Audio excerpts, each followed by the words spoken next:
Are you living in truth? BD number 8074. January 7, 1962, the will to attain truth also guarantees its receipt. However, such genuine will is rarely to be found. People unreservedly accept whatever is presented to them as truth and accordingly adjust their outlook, i.e., depending on the information conveyed to them they either live within light or within darkness. For only light can grant pure truth, whereas error will always darken the spirit. This concerns spiritual knowledge and not earthly information which can be substantiated by evidence but which has no influence on the inner life of a human being who was given his earthly existence for the purpose of attaining full maturity of soul. Aspire only to pure truth and you will receive it with absolute certainty. Yet what you are presently offered as truth? Who gives you the guarantee that it can lay claim to be the truth? Time and again you should ask yourselves this question. You should know that many schools of thought advocate their spiritual knowledge as truth, that all teach something different but that there can only be one truth. Thus you should not, unreservedly, believe either one or the other but always turn to the highest authority.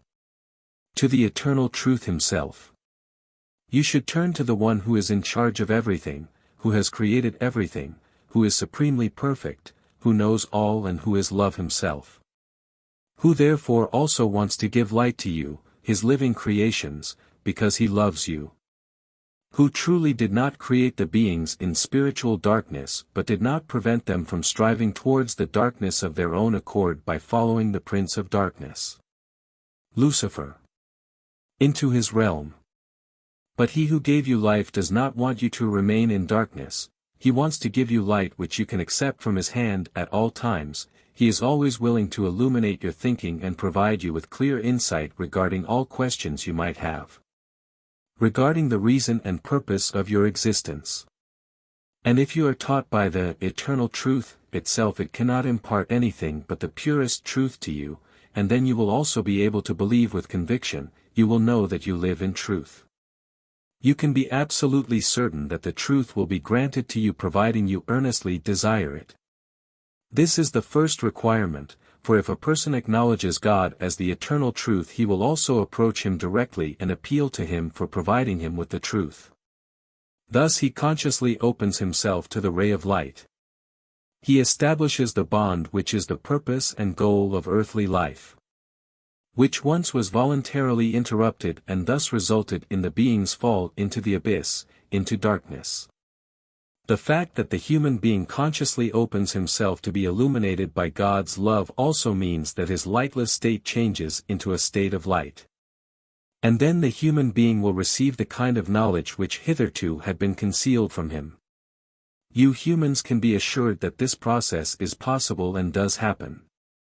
You may also believe that everyone is able to experience it.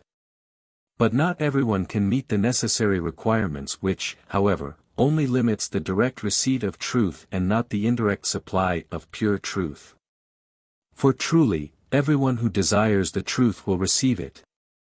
Yet everyone can also shape himself such that he can receive the pure truth directly by merely living a life of unselfish love, whereby he awakens the spirit within himself which, being part of God, lies dormant in every person and also knows everything and thus can teach a person from within. Take the path to the higher authority. Don't be satisfied with what people offer you even if they likewise believe it to represent the truth. There would not be so much darkness on earth if the truth had established itself amongst people. But it is obvious that dense darkness prevails, or earth would be in a state of harmony and peace, when in fact the opposite is the case. Amen.